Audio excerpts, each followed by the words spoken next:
3 semaines. C'est le temps qui s'est écoulé depuis son accident.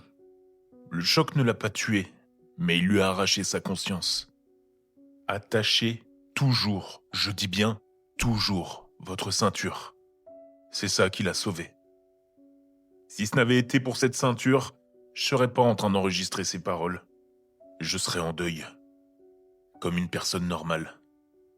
Mais non, il a fallu qu'elle survive. Il a fallu qu'elle propage une onde d'anxiété sévère et incessante sur toute la famille. Mais bon, c'est Amanda tout craché, ça. On savait pas si elle se réveillerait un jour.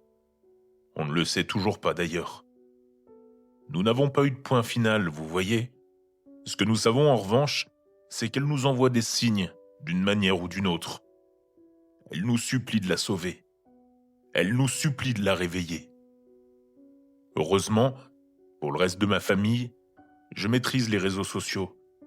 J'ai donc un compte Twitter, ou plutôt X, c'est comme ça qu'on l'appelle maintenant. Et bien sûr, j'y suis ma grande sœur. Elle est ma meilleure amie, la fille la plus drôle et la plus douce que je connaisse. Elle était une sorte de micro-célébrité sur X.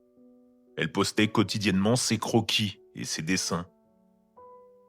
Quand l'accident est arrivé, et que ses publications ont cessé, cela a ajouté à mon chagrin. Ses dessins me manquaient. Je vérifiais son compte chaque jour, rafraîchissant le flux par pur délire. Je voulais juste voir un dernier dessin, un dernier croquis. Je la voulais, elle. Malheureusement pour moi, mon vœu a été exaucé. Mais pas avec des dessins. Non, c'était bien plus horrible que ça. Imaginez ma surprise quand, après avoir rafraîchi la page, j'ai vu un nouveau tweet, posté exactement il y a 28 secondes. 3 mots qui se sont gravés dans mon cervelet comme avec un couteau émoussé. Aide-moi, Donatien. Au début, j'étais furieux. Quelqu'un avait piraté le compte de ma sœur et se montrait d'une cruauté gratuite. J'ai répondu au tweet en exigeant de savoir qui se cachait derrière cette plaisanterie macabre. La réponse ne fut pas celle que j'attendais.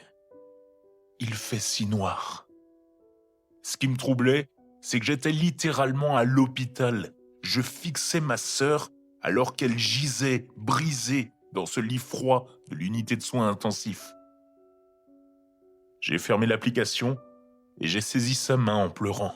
« S'il te plaît, réveille-toi. » À l'instant même où ces mots franchissaient mes lèvres, mon téléphone a vibré. Une notification. Cette fois, je ne pouvais plus croire au piratage. « Réveille-moi. » Ma tête s'est relevée vers ma sœur. Elle était toujours immobile. Le seul bruit était le bip régulier du moniteur cardiaque. D'une voix tremblante, j'ai murmuré « Grande sœur, si tu m'entends, fais-le-moi savoir. » C'est là que mon téléphone a vibré, instantanément.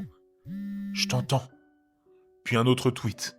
« Tu dois te dépêcher. » L'angoisse m'a traversé comme une décharge électrique. J'ai commencé à secouer le corps de ma sœur. « Pourquoi je dois me dépêcher ? Dis-le-moi, je veux t'aider, Amanda. » Mon téléphone a vibré, une dernière fois. Ils arrivent. « Qui ?» ai-je hurlé. « Qui arrive ?»